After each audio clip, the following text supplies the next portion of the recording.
देखो बच्चों, calculate the heat required to convert 3 kg of ice at -12 degrees Celsius kept in a calorimeter of steam at 100 degrees Celsius of atmospheric pressure. Then सबसे पहले मैंने क्या किया, एक cube बना लिया, क्यूब ऑफ आइस।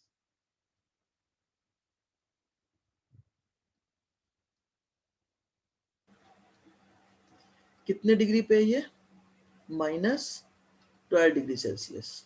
और ये इसका जो नेचर है ये कैसा है? आइस है। अब ये सबसे पहले किस में चेंज होगा? -12 डिग्री सेल्सियस ऑफ आइस से 0 डिग्री सेल्सियस ऑफ आइस में। यस और no? Yes sir. 0 degree of ice में।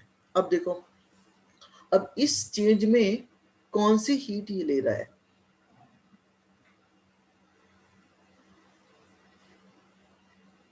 टेम्परेचर का चेंज है ना, then specific heat.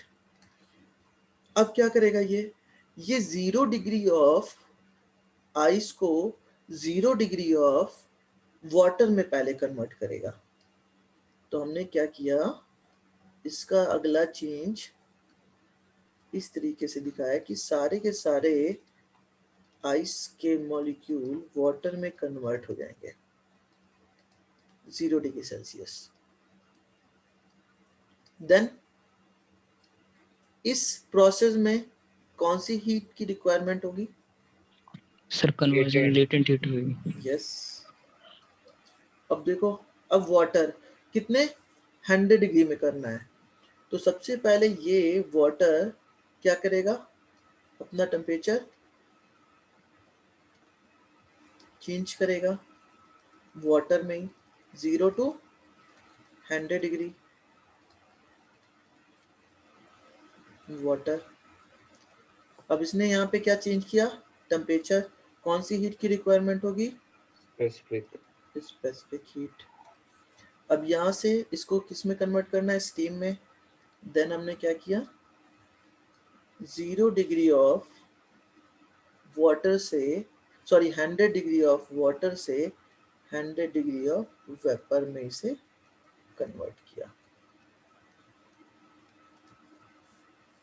Vapour phase. अब यहाँ पे कौन सा टेम्परेचर कांस्टेंट है? Latent heat. अब चारों प्रोसेस की हीट को आप फाइंड कर लो। मैंने कहा यहाँ पे जो हीट की रिक्वायरमेंट है Q1, Q2, Q3, Q4। Q1 की वैल्यू कितनी? Q1 इज इक्वल टू, मास कितना है इसका? मास है 3 kg। आप पहले फॉर्मूला लिख लो, MS डेल्टा T, और S फॉर व्हाट? आइस। ठीक है ना? तो ये हो जाएगा आपका 3 into specific heat of ice दे रखा है 2100, और टेम्परेचर का चेंज हो रहा है 0 माइनस ऑफ 12। आप निकाल लोगे। अब Q2 की वैल्यू देखो, Q2 is equal to, then again M into fusion of ice. तो M की वैल्यू तो 3 ही है, और latent heat of fusion of ice की वैल्यू है 3.35 इंटू 10 टू पावर 5। इसे भी आप लोग सॉल्व करिए और बताइए क्या आ रहा है कैलकुलेट करके। Q3 again MS। अब देखो यहाँ Q3 के लिए water W of delta T। ठीक है, तो मास तो आपका सेम है, और वाटर की स्पेसिफिक हीट है 4186, और डेल्टा T का टेम्परेचर, तो ये हो जाएगा आपका 100 माइनस 0। इसे भी सॉल्व करिए। and last Q4. Again latent heat means m into L of steam. तो m है आपका 3 और स्टीम के लिए L की वैल्यू गिवन है 2.256 into 10 to power 6। चलिए फटाफट इसे कैलकुलेट करिए। तो सिंपल सा लॉजिक क्या है, अगर आप स्टेट को इस तरीके से चेंज कर लेते हो किसी भी क्वेश्चन में, तो आपके लिए हीट को फाइंड करना बहुत ही आसान हो जाएगा। आप इस तरीके से अलग अलग हीट की वैल्यू फाइंड कर लोगे, देन उसको ऐड कर लोगे, वही आपकी टोटल हीट हो जाएगी। -12 डिग्री सेल्सियस के आइस को स्टीम में चेंज होने में कितनी हीट लगेगी। ठीक है बच्चे, हो जाएगा।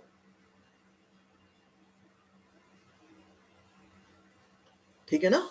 Yes sir. सर अब ऐसे कई क्वेश्चन आपके बुक में गिवन होंगे, उसे आप लोग ट्राई करना। अब हम लोग थोड़ा सा आगे चलते हैं, आगे in the sense next topic पे। न्यूमेरिकल हम लोगों ने काफी कर लिए हैं। हमारा जो चल रहा था वो ये था, हाँ स्पेसिफिक हीट हम लोग कर रहे थे एंड कन्वर्जन हम लोगों ने किया था कैलोरीमेट्री के साथ। देन अब आगे जो अगला है वो है हमारा ट्रिपल पॉइंट। ट्रिपल पॉइंट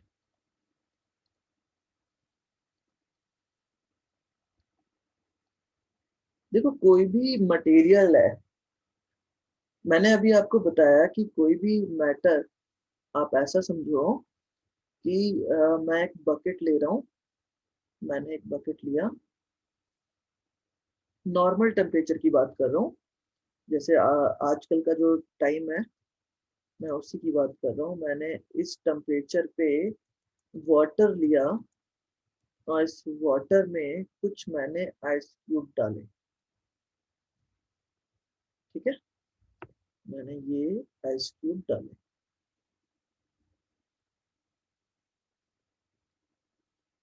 और मैंने इसको क्या किया, धीरे हिलाना स्टार्ट किया, स्टिर करना स्टार्ट किया। तो क्या होगा, पूरे पूरे इस बकेट का टेम्परेचर कैसा हो जाएगा, इक्विलिब्रियम में आ जाएगा। भाई शुरुआत में मान लो इसका टेम्परेचर मैंने मेजर किया T1 था, एंड देन जैसे आपने इसमें कुछ आइस क्यूब डाल के उसको स्टिर किया, देन उसका टेम्परेचर चेंज होके T2 पहुंच गया। तो इस कंडीशन में, इस फेज में, इस टेम्परेचर पे और एटमॉस्फेरिक प्रेशर पे इस वाटर के कितने स्टेट अवेलेबल हैं? 2 है ना। एक इसका सॉलिड फेज भी है, एक इसका लिक्विड फेज भी है। यस और नो? Yes sir. तो इसके अलावा ये तो हमें एक नॉर्मली दिख सकता है, हम देख सकते हैं कि हाँ एक टाइम पे हमें 2 तरीके के फेजेस एक साथ देखने को मिल रहा है किसी भी वाटर का। लेकिन इसका थर्ड स्टेज को हम कैसे देखते हैं, उसके लिए हमें प्रेशर को चेंज करना पड़ता है विद रिस्पेक्ट टू टेम्परेचर। तो देखो मैं यहाँ पे एक ग्राफ प्लॉट कर रहा हूँ, किस तरीके से हम तीनों स्टेट को एक पॉइंट पे कंसीडर करते हैं, मानते हैं, लेकर आते हैं। मतलब हमने कहा इस साइड है हमारा प्रेशर इन एटीएम और इधर मैंने माना टेम्परेचर वह डिग्री सेल्सियस में। और इस प्रेशर की एक मिनिमम वैल्यू होती है जिसपे ये तीनों फेजेस में अवेलेबल होता है, उसकी वैल्यू होती है 0.06। मैं उसको यहाँ पे इंडिकेट कर रहा हूँ, ये रहा, इसकी वैल्यू होती है 0.006 एटीएम और इसकी एक मैक्सिमम वैल्यू मैं कंसीडर कर रहा हूँ, ये है 218 डिग्री 18 एटीएम। ठीक, और इस पॉइंट पे हमने डॉटेड ऐसा एक पॉइंट लिया, ये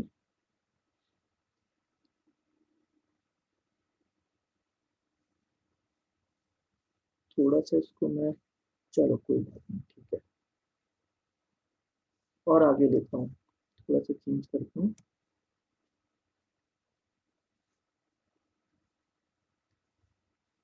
पिक्चर को थोड़ा ठीक करने के लिए मैं ऐसे चेंज कर रहा हूँ। मैंने ये लिया ये है 0.006 atm, और ये पॉइंट इस साइड कहीं हमें टेम्परेचर देती है 0.01, मतलब लगभग लगभग 0 डिग्री, ठीक है। और ये जो आप देख रहे हो, इसे भी मैं एक्सपेंड करता हूँ, और ये जो पॉइंट हमें मिलता है इसे हम कहते हैं 374, और ये आपका जो टेम्परेचर है ना इस पे, इसे हम कहते हैं -220 डिग्री सेल्सियस। अब ये जो पॉइंट है, हमने क्या किया, इसका प्रेशर पहले क्या था 1 atm, इसका प्रेशर था 1 atm, नॉर्मल प्रेशर की बात कर रहा है, और हमने इस प्रेशर को धीरे धीरे कम करना स्टार्ट किया। नॉर्मल टेम्परेचर और प्रेशर पे हमें दो स्टेज तो मिल रहे थे, कुछ हमें आइस क्यूब भी मिल रहे थे, कुछ वाटर मिल रहा है। अब हमने इसके प्रेशर को कम करना स्टार्ट किया, और प्रेशर को कम करते करते करते करते हम एक इस पॉइंट पे पहुंचे जहां पे वैल्यू थी उस प्रेशर की 0.006 atm। इस पॉइंट पे हमने देखा कि वाटर जो है वो तीनों स्टेज में हमें मिल रहा है। इस पॉइंट को कहा गया ट्रिपल पॉइंट। मीन्स इस पॉइंट पे आपको वाटर का वेपर फेज भी मिल रहा है, वाटर का सॉलिड फेज भी मिल रहा है, वाटर का आपको लिक्विड फेज भी मिल रहा है। तो जब हम इसको ऐसे इसका वेरिएशन देखते हैं, तो इसका वेरिएशन कुछ इस तरीके से होता है, ठीक है ना। और इस डायरेक्शन में जो वेरिएशन होता है वो बिल्कुल ऐसे स्ट्रेट जाता है, और यहाँ पे इसका वेरिएशन ओरिजिन से यहाँ तक इस तरीके से आता है। अब देखो, आप इस एक डायग्राम से इनके तीनों फेजेस की स्टडी कर सकते हो। ये जो पोर्शन है ये है आपके वाटर का लिक्विड फेज, ऐसा ही CO2 का भी है। अभी मैं आप लोग को दिखाता हूँ, आपके NCERT में है गिवन, आपके कोर्स में नहीं है, इसलिए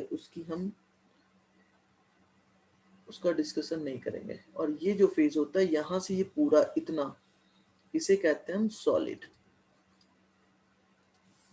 ठीक, समझ में आया बच्चे? यस और नो?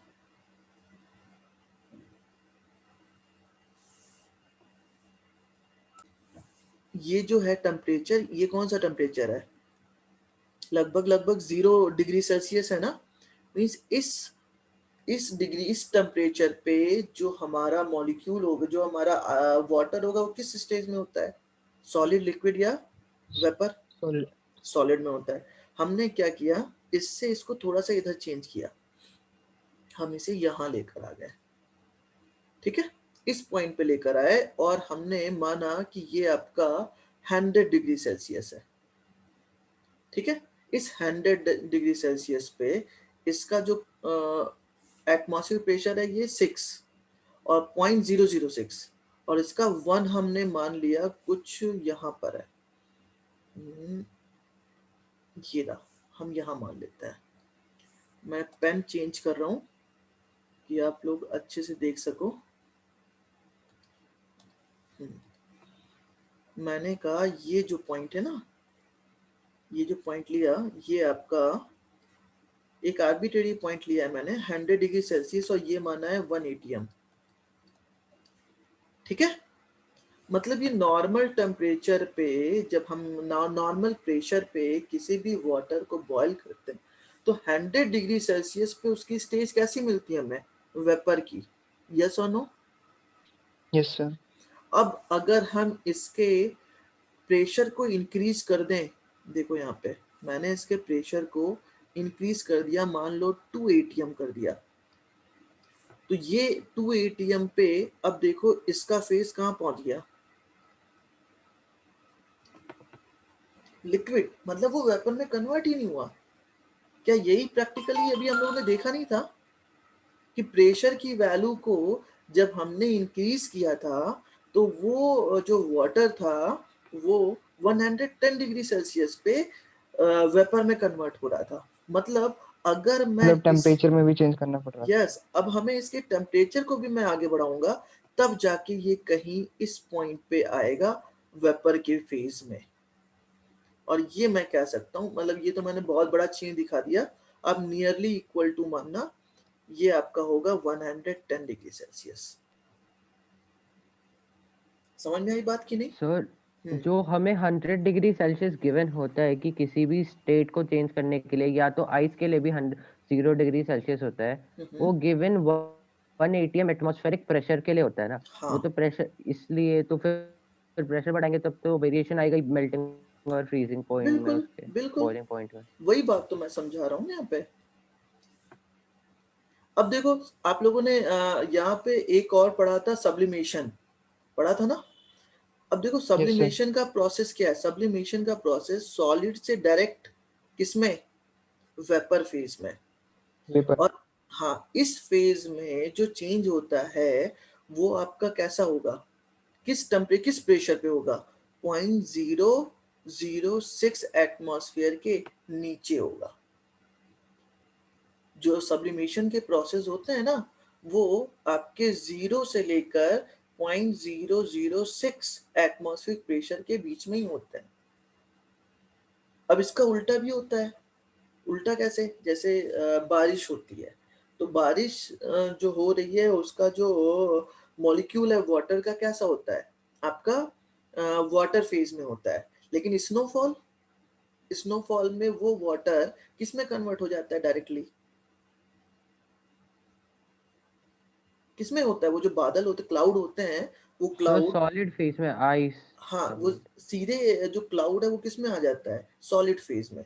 मतलब जस्ट इसका अपोजिट। और ये दोनों किस प्रेशर पे होता है? 0.006 एटमॉस्फेयर प्रेशर पे। अब आप अगर बात करो वेपर से लिक्विड या लिक्विड से वेपर, तो वो स्टेज आपकी यहाँ पर है। ये हो गया आपका बॉइलिंग पॉइंट।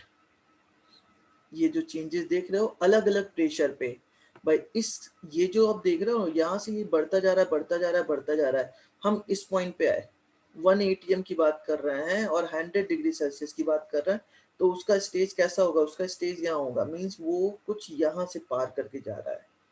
100 डिग्री सेल्सियस के बाद उसकी स्टेज कैसी हो जा रही है? वो वेपर फेज में आता चला जा रहा है। मतलब लिक्विड का वेपर में चेंज हो रहा है। तो ये आपका कौन सा लाइन हो जाएगा? Vapour line, boiling point. ठीक है, समझ में आया बच्चे कि नहीं आया? अभी भी डाउट है?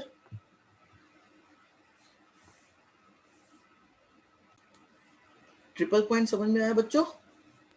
Yes sir. मैं उसे समझा रहा हूँ।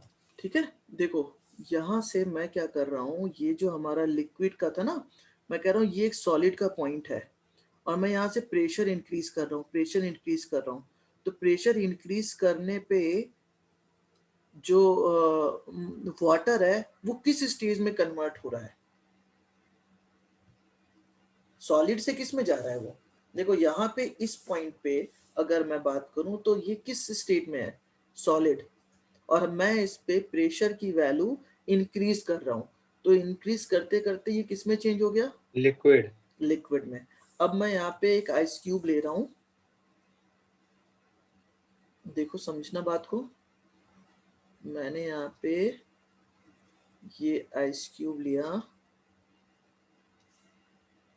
आप अपने फ्रिज से निकालेंगे और उस पे थंब से प्रेशर अप्लाई करेंगे, तो क्या होगा? अगर आप थंब से उस पे प्रेशर अप्लाई करोगे तो क्या होगा? धीरे धीरे वो मेल्ट होगा। यस और नो? एंड सर फिंगर भी चेंज इन स्टेट हो सकती है। हाँ बिल्कुल। अब देखो मैंने इस पे यहाँ पे दो वेट इस तरीके से एक वायर लिया, उस वायर से लटका के रख दिया, तो ये इस आइस पे क्या ऑपरेट कर रहा है? प्रेशर। प्रेशर की वैल्यू को ये इंक्रीज कर रहा है। शुरुआत में कैसा था एटमॉस्फेरिक प्रेशर, आप लोग कभी फ्रिज से बर्फ निकाल के किसी ट्रे में रखते हो और उठाते हो तो ट्रे से वो चिपका मिलता है, क्यों पता है? इसी वजह से जो स्टेज चेंजेस हो रहे हैं। अब आपने जब उस प्रेशर को, जब ट्रे पे आपने उस बर्फ को रखा तो क्या वहां पे प्रेशर अप्लाई हुआ? प्रेशर अप्लाई हुआ, प्रेशर इंक्रीज हुआ, प्रेशर इंक्रीज हुआ तो वो सॉलिड स्टेज से किस में जाएगा? देखो सॉलिड से किस में जा रहा है? वो लिक्विड में। तो जो लेयर होगी बीच की, वो बीच की लेयर कैसी हो जाएगी आपकी? लिक्विड वाली। किसके किसके बीच में? जो आपका आइस क्यूब है, जो आपका ट्रे है, उनके बीच में। और जब आप उसे उठाते हो तो जैसे उठाते हो उसके वहां बीच के प्रेशर कैसे होते हैं? कम हो जाते हैं। और जब प्रेशर कम हो जाते हैं तो जो भी वो जो वाटर की एक फिल्म बनती है वो तुरंत किस में कन्वर्ट हो जाएगी? आइस में। तो आइस में कन्वर्ट होने की वजह से वो उससे चिपक जाती है। तो जब भी आप फ्रिज से आइस क्यूब को निकाल के ट्रे पे रखते हो और उठाते हो तो वो उस पर हल्की चिपकी मिलती है, उतना ज्यादा नहीं, लेकिन हमें एक फील होता है कि हाँ वो उससे थोड़ी सी चिपकी हुई है। क्यों? इसकी वजह से। अब देखो यहाँ पे आपने क्या किया, इस वायर को जब इसके ऊपर डाले, शुरुआत में इसका प्रेशर कितना? नॉर्मल प्रेशर, ठीक है ना, 1 एटमॉस्फेयर प्रेशर। अब जैसे ही आपने इस वायर को इसके ऊपर किया तो प्रेशर की वैल्यू इंक्रीज की, प्रेशर की वैल्यू इंक्रीज की तो वो सॉलिड से किस में कन्वर्ट हो जाएगा? लिक्विड में कन्वर्ट हो जाएगा। और जब वो लिक्विड में कन्वर्ट होगा तो यही पॉइंट धीरे धीरे लिक्विड की वजह से अंदर जाएगा, अंदर जाते जाते यहाँ आ गया। अब ऊपर का प्रेशर, भाई अब तो ये वायर यहाँ से हट गया ना, और वायर के हटने पे यहाँ का प्रेशर फिर से कम हो गया। तो प्रेशर का कम हुआ मतलब ये लिक्विड से किस में आ जाएगा? फिर से सॉलिड में। तो ऊपर की जो बर्फ जो आपकी पानी में कन्वर्ट हो गई थी वो फिर से क्या होगी? बर्फ में कन्वर्ट हो जाएगी। ऐसे करते करते करते करते ये जो आप वायर देख रहे हो ये नीचे की ओर गिर जाएगा, बट आपकी जो बर्फ की एक सिल्ली है वो ऐसी जुड़ी मिलती है। इस प्रोसेस को क्या कहते हैं? रेजिलेशन। ट्रांसफर की बात करने जा रहे हैं। हीट ट्रांसफर के लिए 3 मोड बेसिकली हमें पढ़ने हैं। सबसे पहला है कंडक्शन, ठीक है। सेकंड है आपका कन्वेक्शन, एंड थर्ड फिनोमिना जो है वो है रेडिएशन। तीनों फिनोमिना मोस्ट इंपॉर्टेंट है आपके एग्जाम के लिए भी और नेक्स्ट चैप्टर के लिए भी। तो हम सबसे पहले स्टार्ट करते हैं कंडक्शन से।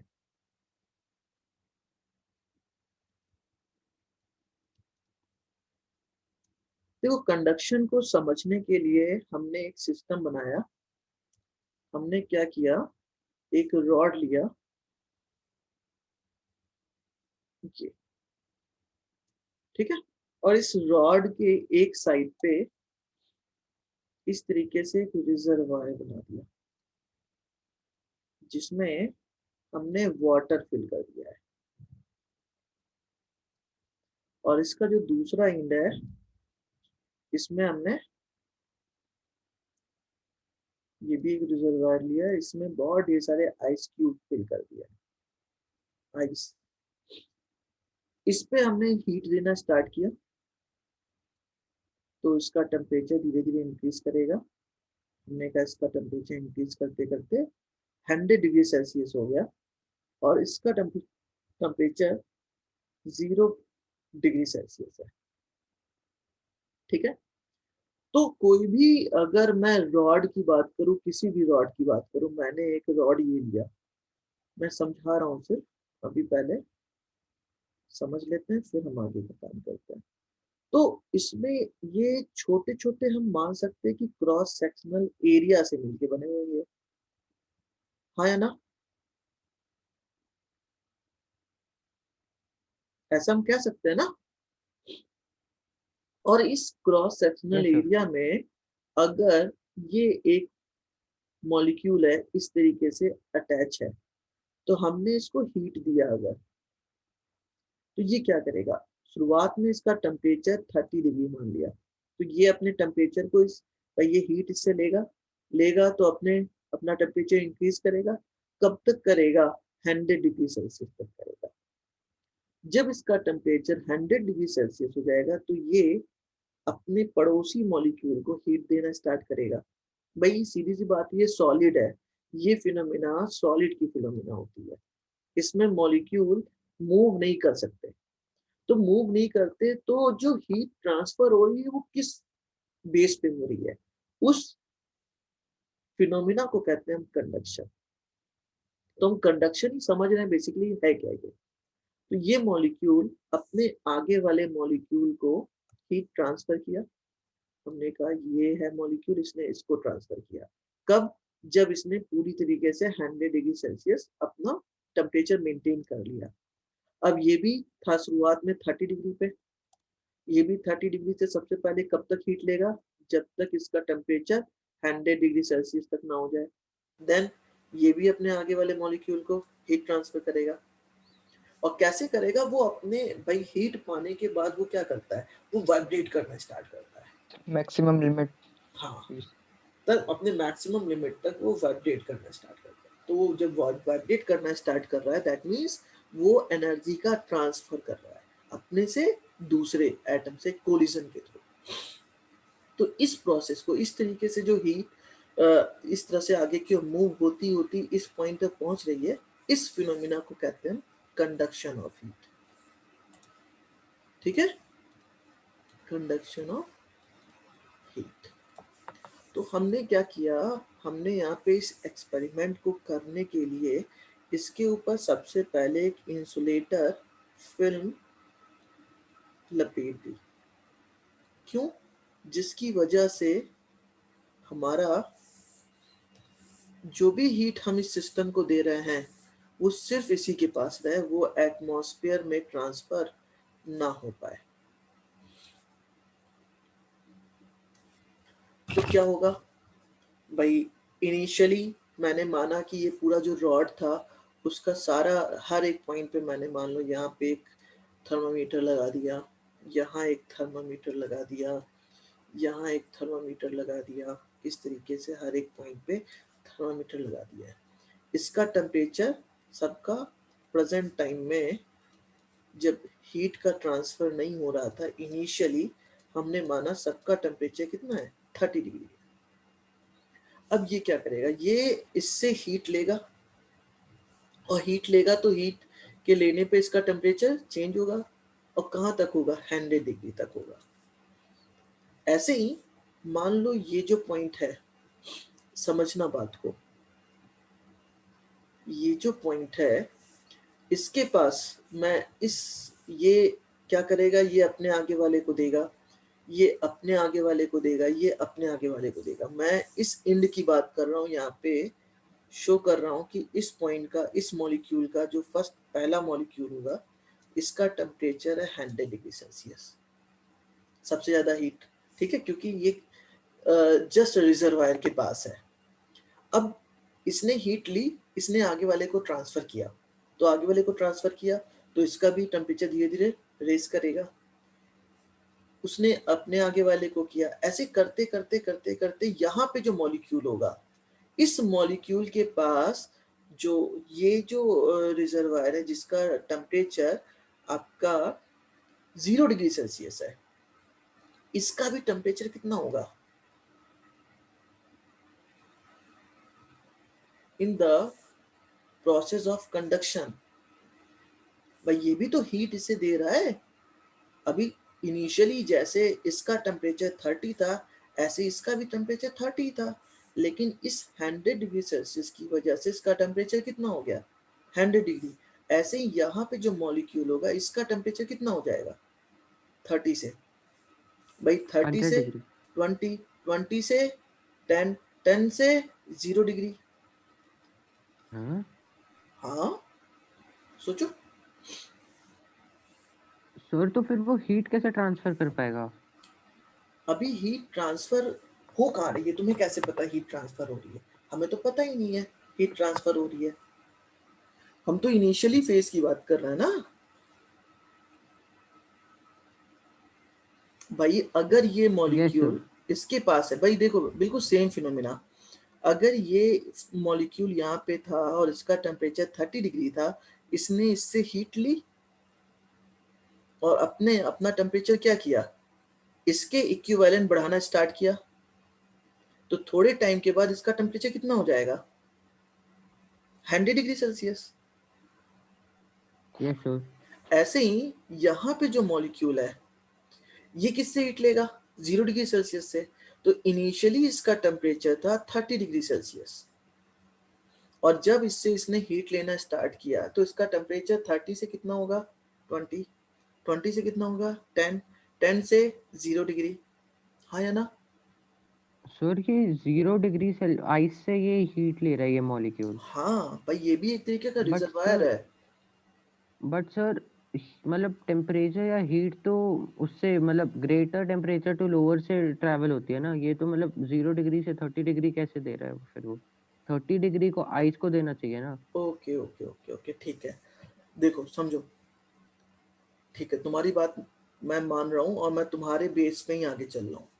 ये है 30 डिग्री से 100 डिग्री तक पहुंचा, बोलो हाँ। Yes sir. इसने अपने आगे वाले को टेम्परेचर दिया, इसने अपना टेम्परेचर रेज किया, यस और नो। Yes sir. इसने अपने यस आगे सर। वाले को टेम्परेचर दिया, अपने आगे वाले को इसने इंक्रीज किया।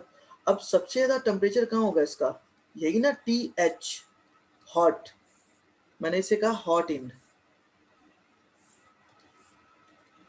TH। अच्छा सर, यूं करते करते वो एक एक्सटेंड के बाद 0 डिग्री सेल्सियस हो गया। यस, इसीलिए मैंने बोला है ये का कौन सा एंड है, 0 डिग्री सेल्सियस है।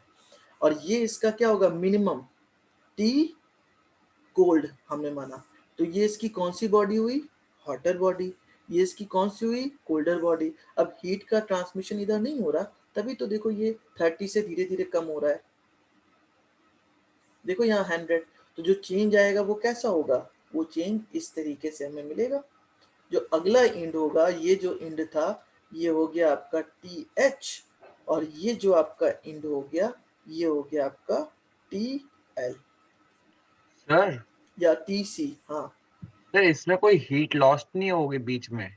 नहीं होगी, मैंने देखो ऊपर यहाँ पे एक फॉयल लपेट रखा है कि एटमॉस्फेयर को थोड़ी सी भी इंसुलेटिंग फॉयल, हीट ट्रांसफर ना हो सके। ये सर इंसुलेटेड सिस्टम है ना? यस। अब मेरे कहने का क्या मतलब है, मेरे कहने का मतलब ये है कि अगर समझो मैं क्या बताना चाह रहा हूँ बेसिकली, अगर मैं यहाँ पे इसे मान लो एक छोटा सा पैकेट देता, मतलब आप ऐसा समझो कि ये मैंने वाटर लिया, इस वाटर में मैंने एक आयरन की रॉड को 100 डिग्री सेल्सियस तक हीट करके इसमें डाल के इसे थोड़ा सा स्थिर किया, तो ये क्या होगा, थोड़ी देर बाद क्या हो जाएगा, ये हॉट से कोल्ड हो जाएगा ना, यस यस और सर। नो।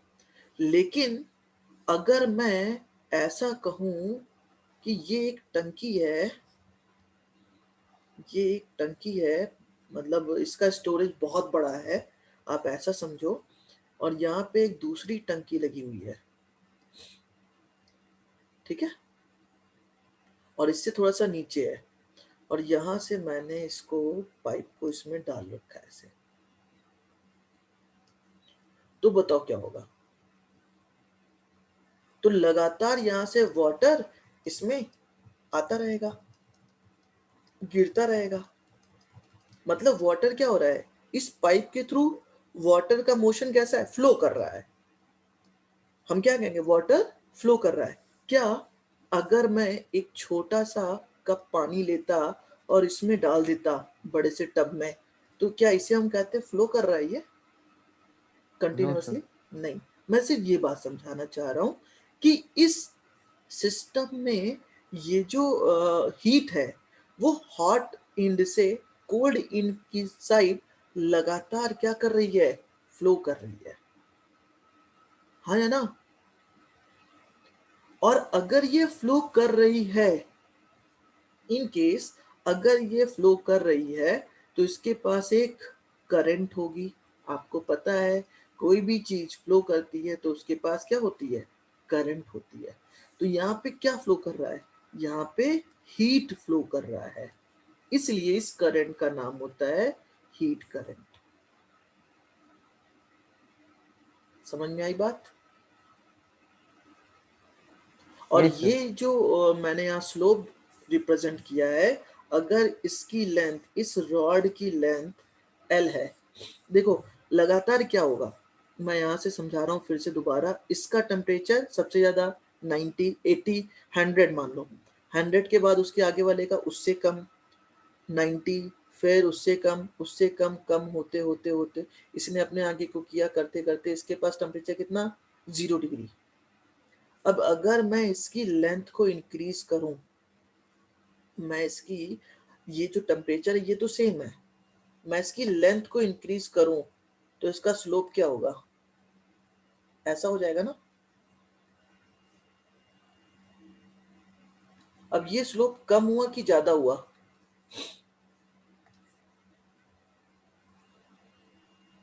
सर कम हुआ ना स्लोप? कम हुआ। अब बताओ, अगर हमने इसके लेंथ को इंक्रीज किया तो स्लोप कम हुआ, स्लोप के कम होने से हीट का ट्रांसमिशन कम हुआ या ज्यादा हुआ।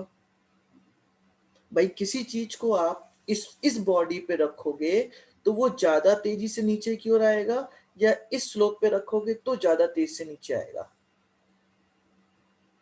ये पहले वाले पे या दूसरे वाले पे। जो फ्लो का रेट होगा पहले सर में ज्यादा, फर्स्ट फर्स्ट वाले में। फर्स्ट वाले में। तो जिसका स्लोप, इस स्लोप को कहते हैं यहाँ पे ग्रेडियंट, ग्रेडियंट। और चूंकि यहाँ पे हीट का फ्लो हो रहा है इसलिए इसका नाम होता है टेम्परेचर ग्रेडियंट। इसकी जो वैल्यू होती है वो होती है TH minus TC upon L। अब जैसे जैसे इसकी लेंथ को आप इंक्रीज करोगे वैसे वैसे उसका स्लोप कम होता जाएगा, और जब स्लोप कम होता जाएगा तो हीट का के फ्लो होने का रेट भी कम होता जाएगा। सही है बच्चे? Yes sir. बात समझ में आई? तो इस तरीके के प्रोसेस में, मींस कंडक्शन के प्रोसेस में जो हीट का फ्लो है, सबसे पहला हीट के फ्लो को हम कहते हैं dq/dt, the rate of change of flow of heat is directly proportional to TH minus TC upon L, means temperature gradient, temperature gradient।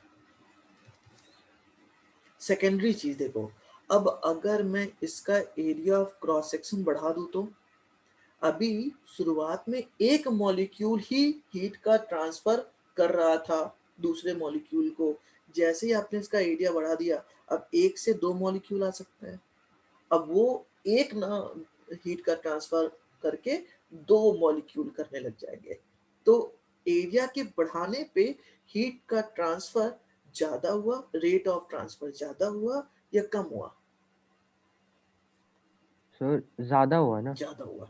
इसका मतलब dq/dt is also proportional to area of cross section, area of cross section।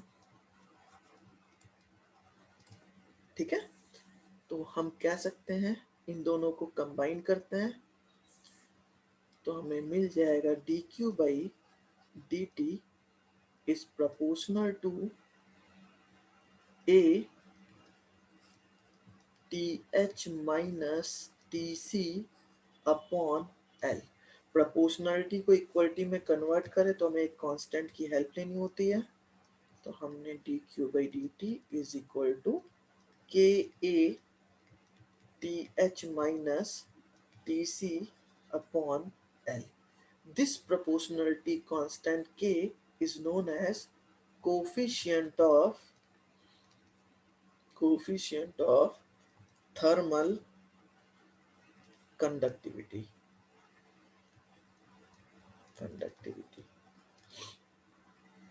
तो हमें जो relation मिलता है rate of flow का, वो क्या मिल जाता है, K A T H minus T C upon L. ठीक है, अब देखो के को डिफाइन कैसे किया जाए, कोफिशिएंट ऑफ थर्मल कंडक्टिविटी। अगर मैं बोलूं, समझो, मैं अगर बोलूं कि यहां से जो हीट फ्लो हो रही है, जो हीट फ्लो हो रही है वो किसी यूनिट एरिया से हो रही है। मैंने कहा if A is equal to 1 metre square, L is equal to 1 metre, मतलब एक क्यूब लिया कितने साइड का, 1 मीटर, और उसका जो टेम्परेचर चेंज है T H minus T C की वैल्यू 1 डिग्री सेल्सियस हो, देन इस केस में के की value D Q by D T के इक्वल होगी ना। किसी यूनिट एरिया, यूनिट साइड के क्यूब, मैं यहाँ पे शो कर रहा हूँ, देखो मैंने कहा ये क्यूब है,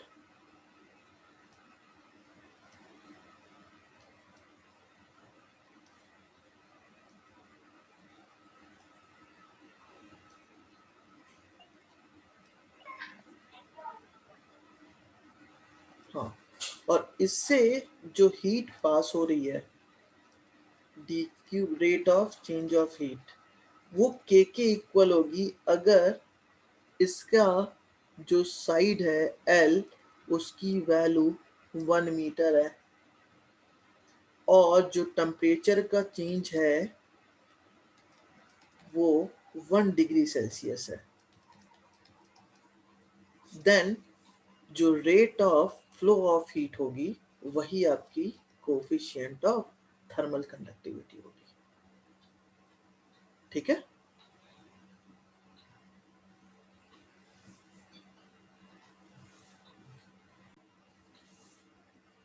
क्लियर बच्चों? Yes sir. अब जरा के की यूनिट बता दो फिर, यूनिट ऑफ के। अब देखो के लिए हमें क्या चाहिए, D Q by D T into L upon A T H minus T C, और D Q by D T की यूनिट क्या होती है, जूल पर second, means watt. Yes sir. अब देखो ये लेंथ है, ये मीटर स्क्वायर है, मीटर अपॉन मीटर स्क्वायर, तो अपॉन मीटर, और ये हो जाएगा केल्विन। तो आपको क्या मिल गया, watt meter inverse kelvin inverse. ठीक है, यहां से इसकी डायमेंशन भी निकाल सकते हो आप।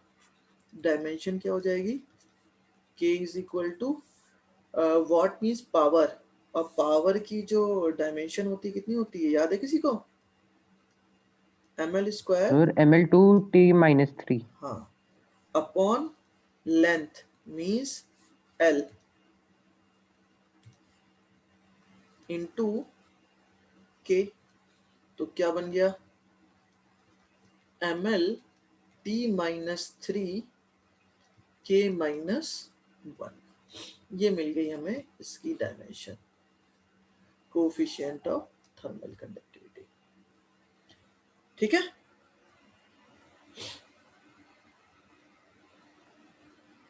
कुछ पूछना है किसी को, कोई डाउट?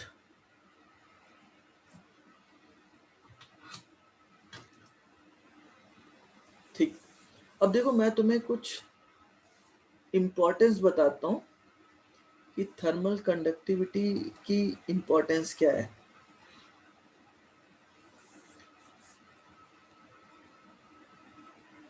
हमारे पास एक चार्ट है,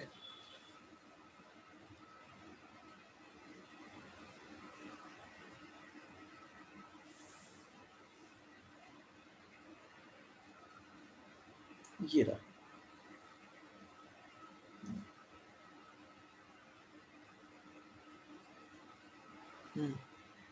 ये रहा।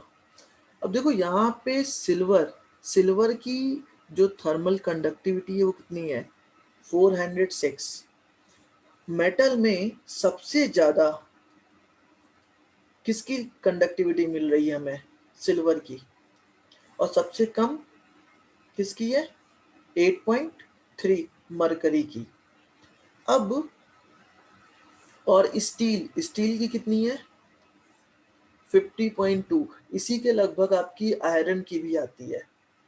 अब एक बात बताओ, आपको पता है ना कि हमारे घरों में जो भी खाने बनाने के लिए बर्तन यूज होते हैं, अगर वो सिल्वर के होते, अगर उनके बेस सिल्वर के होते तो खाना जल्दी पकता, या जो अभी यूज हो रहा है उसमें? भाई कंडक्टिविटी नहीं का मतलब? सर, हाँ, सिल्वर में जल्दी पकता हूँ मेरे हिसाब से। जल्दी पकता, बिल्कुल।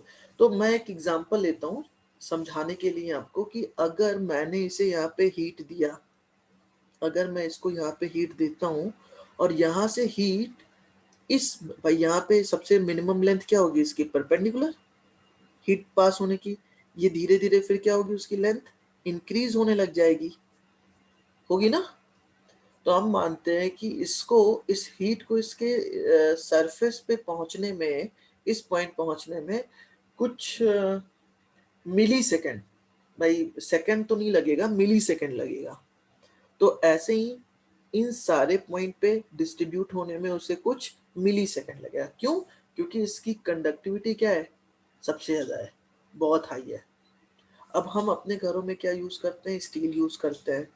अब स्टील के लिए देखो, अगर मैं स्टील का बेस लेता हूँ तो इसकी जो कंडक्टिविटी है वो है 50.2। अब अगर मैं इसे यहाँ पे हीट दूं तो यहाँ से यहाँ पहुँचने में तो चलो इसने लिया माइक्रो सेकेंड, मिली सेकेंड, जो मैंने ऊपर लिया था मिली सेकेंड लेता हूँ, क्योंकि ये डिस्टेंस क्या है? सबसे कम है, सबसे जल्दी यहाँ पे हीट पहुँच गई। लेकिन यहाँ से यहाँ पहुँचने में उसे उससे ज़्यादा टाइम लगता है। तो हम क्या करते हैं? गैस को तेज कर देते हैं। तो गैस को तेज करते हैं तो हमेशा देखते होगे कि हमारे पतीले में इतना जो पोर्शन होता है वो जल जाता है, सिर्फ बीच का। क्यों जलता है? सब्जी हमारी वहां पकड़ लेती है। क्यों? क्योंकि हर जगह हीट पहुंचती तो लेट में है, यहाँ पे हीट सबसे जल्दी पहुंचती है। क्यों? समझ में आई बात? क्योंकि इसकी जो थर्मल यस सर। कंडक्टिविटी है वो लो होती है। अब इसको आप लोगों ने देखा होगा, आजकल एक नया ट्रेंड चला है बर्तन में। क्या? भाई कॉपर का हम यूज नहीं कर सकते। पहले क्या था, एक ऑप्शन है ना, भाई सिल्वर तो बहुत कॉस्टली है, हम नहीं यूज कर सकते खाना बनाने में, कॉपर का यूज कर सकते हैं, लेकिन नहीं यूज करते हैं। क्यों? है किसी को आइडिया? पॉइजनस है। पॉइजनस है, वो एसिड के साथ मिलके क्या हो जाता है? एक तरीके से पॉइजनस हो जाता है, इसलिए हम कॉपर का यूज नहीं करते। Yes sir. लेकिन कॉपर का यूज हम दूसरी तरीके से करते हैं। कैसे करते हैं? देखो मैं यहाँ पे बताता हूँ। अक्सर देखा होगा आपके घर में जो बर्तन होता है खाना बनाने वाला, उसके नीचे के सो कोटिंग होती है कोटिंग नहीं होती है, कॉपर एक की, और हाँ। लेयर होती है मतलब हाँ, लेयर। कॉपर की। Yes sir. ये तो पूरा सिल्वर होता है, फ्राइंग पैन। सिल्वर कह रहा है, स्टील का होता है या आयरन का होता है, हाँ बिल्कुल। और ये जो होता है ये सब किसका होता है? आपका कॉपर का होता है। तो अब कॉपर को आप जैसे हीट दिया, उसने क्या किया? उसने मिली सेकेंड में ही हर एक पॉइंट पे हीट को प्रोवाइड करा दिया उस गैप की वजह से, और हर एक पॉइंट पे हीट इक्वल टाइम में पहुंचने लग गई। समझ में आई बात? तो ये हमारे कंडक्टिविटी का एक्सप्लेनेशन था यहाँ पे, किसके लिए? मेटल के लिए, कि अलग अलग तरीके का ये जो है हम कैसे यूज करते हैं। अब आप यहाँ देख रहे हो मरकरी के लिए सबसे मिनिमम है, मतलब इसको इतनी सी हीट दे दो, बहुत हल्की सी, वो कूद जाती है ऊपर टेम्परेचर, इसलिए हमारे उसमें यूज होती है। चेंज जो है सबसे ज्यादा ये देती है हमें थर्मामीटर में। अब आते हैं हम नॉन मेटल्स में। आप देखते हो कि हमारे घरों में सबसे पहले तो नॉन मेटल में देखो, ब्रिक की 0.15, कंक्रीट की 0.8, थोड़ी ज्यादा इससे, फिर बॉडी फैट तो जाने दो, फेल्ट की आपकी 0.04, मतलब अगर हमें ठंडक है प्रेजेंट टाइम में, और आप लोग देखते हो ना कि जैकेट पहनते हो, वूलेंस लेते हो, जो वूलन कपड़े पहनते हो, या जो घरों में बनते हैं वूलन कपड़े, उसको पहनते हैं, तो हमें टेम्परेचर फील नहीं होता ज्यादा, अंदर गर्मी बनी होती है। ऐसा क्यों होता है पता है? अच्छा, उसका भी आंसर भी देता हूँ, वेट। तो अब देखो हमारे गांव में मतलब क्या, जैसे अभी यहाँ की बात ही कर रहे हैं हम, तो शहरों में क्या होता है कि कंक्रीट की छत होती है। तो कंक्रीट की छत होने का मतलब क्या है, पर सेकेंड वो 0.8 जूल पर सेकेंड पर मीटर पर केल्विन, इतनी कंडक्टिविटी, इतनी हीट वो मूव करने के लिए अलाउ कर रहा है, 0.8। और अगर वही ब्रिक की बनती है तो 0.15 पर सेकेंड वो अलाउ कर रहा है हीट ट्रांसफर करने के लिए। तो बताओ दोनों में से कौन सा मटेरियल, कौन सा नॉन मेटल ज्यादा हीट फ्लो करने के लिए अलाउ कर रहा है? कंक्रीट। कंक्रीट। इसीलिए जो कंक्रीट की छतें होती है ना, वो बहुत ज्यादा गर्म करती है, और जो हमारी ब्रिक की छत होती है वो थोड़ी धूप कम में करती ज्यादा। है। हाँ बिल्कुल। अब इसके अलावा देखो फेल्ट मीन्स आपका जो कंबल ये सारे होते हैं, इनका जो कंडक्टिविटी है वो कितना है, 0.04। मतलब खिड़की विड़की पे जो आप टांगते हो, अगर आपने कंबल और इस तरीके के मटेरियल डाल दिए, तो वहां से जो हीट आती है, हीट का ट्रांसमिशन जो होता है बहुत कम। क्यों? क्योंकि इसकी कंडक्टिविटी बहुत ही ज्यादा कम होती है। अब ये तो थे आपके घर बनाने के लिए अलग अलग वुड का भी देखो 0.12। जो गेट होते हैं हमारे, वो सारे वुड के होते हैं, उसकी भी जो कंडक्टिविटी होती है बहुत ही ज्यादा कम होती है। अब गैसेस में देखो एयर, ये सबसे इंपॉर्टेंट है। एयर की जो कंडक्टिविटी है कितनी है, 0.024, बहुत ज्यादा कम। अब हमारे जो वूलन कपड़े होते हैं, उसमें जो ऊन होता है ना, वो क्या होते हैं, फूले हुए होते हैं, जो भी हम पहनते हैं, तो उनके बीच में वो एयर बबल के फॉर्म में एयर बंधा हुआ होता है, उसी में पैक्ड होता है। तो उसकी वजह से जो हमारा बॉडी टेम्परेचर है वो बाहर क्यों नहीं आ पाता भाई, वो रिलीज तो करता है, लेकिन जो एयर गैप बना हुआ है वूलन में, वो अलाउ नहीं करता उसे कि वो एटमॉस्फेयर में आ सके। इसलिए हमारी बॉडी क्या होती है, हमारी बॉडी गर्म होती है। क्यों? मिल्टन की बोतल होती है वैसे। हाँ, नहीं मिल्टन की वाटर में बीच में, हाँ उनके बिल्कुल बिल्कुल। बीच में। जैसे चिड़िया लोग देखो, जितने भी बर्ड होते हैं वो ठंडक में अपने जो उनके फेदर होते हैं उसको क्या कहते हैं, स्वेल कर लेते हैं, अक्सर देखा होगा। क्यों? क्योंकि उसके बीच में वो लोग एयर गैप बना लेते हैं। जब अपने फेदर और अपने बॉडी के बीच में वो एयर गैप बनाते हैं, तो उनके बीच में उन्हें ठंड नहीं लगती है, इसीलिए वो हल्का सा स्वेल दिखते हैं कि हाँ सूजे हुए हैं थोड़ा सा। इसीलिए फिर आप लोग जो जैकेट देखो, जितने भी जैकेट आते हैं जो बीच में फॉर्म के और जो रुई के बहुत हल्के होते हैं, रजाई जो जयपुर की रजाई होती है कहते हैं बहुत फेमस है। क्यों? वो होती तो बहुत हल्की है, लेकिन उसको रुई को इतना उधेड़ दिया जाता है कि उसके बीच के जो बबल होते हैं, एयर मॉलिक्यूल होते हैं, वो बिल्कुल अच्छे से फिट हो जाए, वो ट्रांसमिशन नहीं करते, तो वो सबसे ज्यादा गर्म हल्की होती है। भाई आपने किसी भी रुई को अच्छे से उधेड़ दिया, मतलब उसके बीच में जो गैप है, एयर गैप है, वो बढ़ गया। एयर गैप बढ़ गया मतलब उसने क्या किया, हीट को रोकने का ज्यादा जगह बना लिया, तो इसलिए वो और भी गर्म करता है। आपके जितने भी जैकेट होते हैं ठंडक में आप लोग पहनते हो, उनके बीच में फॉर्म लगे होते हैं, रुई लगे होते हैं। क्यों? भाई आप नॉर्मल एक टी शर्ट पहन लो, दो टी शर्ट पहन लो, तीन टी शर्ट पहन लो, आपको ठंडक जरूर लगेगी, लेकिन आप सिर्फ एक जैकेट पहन लेते हो, ठंडक नहीं लगती है। Adiabatic process. अभी यार तुम आगे की बात मत करो, अभी हम जब वहां पहुंचेंगे तब उसकी बात करेंगे, ठीक है? अभी यहाँ पे एडियाबैटिक और आइसोथर्मल की कोई चर्चा नहीं होगी। अब ये है एयर। एयर क्या है? Air is a bad conductor, इसकी कंडक्टिविटी बहुत ज़्यादा कम होती है, इसलिए हम ठंडक में बचने के लिए वूलन पहनते हैं। तो इस चार्ट से हम समझ सकते हैं कि किस किस मेटल और किस किस मटेरियल का हम कहाँ कहाँ पे यूज कर सकते हैं। ठीक है, ये थी थर्मल कंडक्टिविटी की थोड़ी सी नॉलेज आपके लिए कि वो किस बिहाफ पे वर्क करती है। तो थर्मल कंडक्टिविटी को आप समझ पाए कि नहीं बच्चे? Yes sir, yes sir. हाँ, अब देखो थर्मल कंडक्टिविटी के कुछ प्रोसेसेस भी है, लेकिन उसके लिए टाइम नहीं है। अब हम लोग नेक्स्ट लेक्चर में उसके छोटे मोटे जो और भी प्रोसेस हैं उनकी स्टडी करेंगे। बाकी आज इसके आप लोग न्यूमेरिकल थोड़े बहुत करिएगा, इस पे न्यूमेरिकल बहुत आता है। अब ये आपका है, कौन एग्जिट हुआ, ये जो आपका ये है रेट ऑफ हीट फ्लो। जो हीट है उसकी वैल्यू क्या होगी, क्यू। ये तो रेट ऑफ हीट है, आप क्या करो dt को इधर मल्टीप्लाई कर दो, वो यहाँ से निकल आएगा K A T H minus T C into D T upon L. इतनी हीट पास होती है, ये अमाउंट ऑफ हीट की वैल्यू है, ये amount of heat per second की बात है। ठीक है, कल बच्चे मैं आप लोग को नहीं पढ़ाऊंगा, कल आप लोग की छुट्टी रहेगी।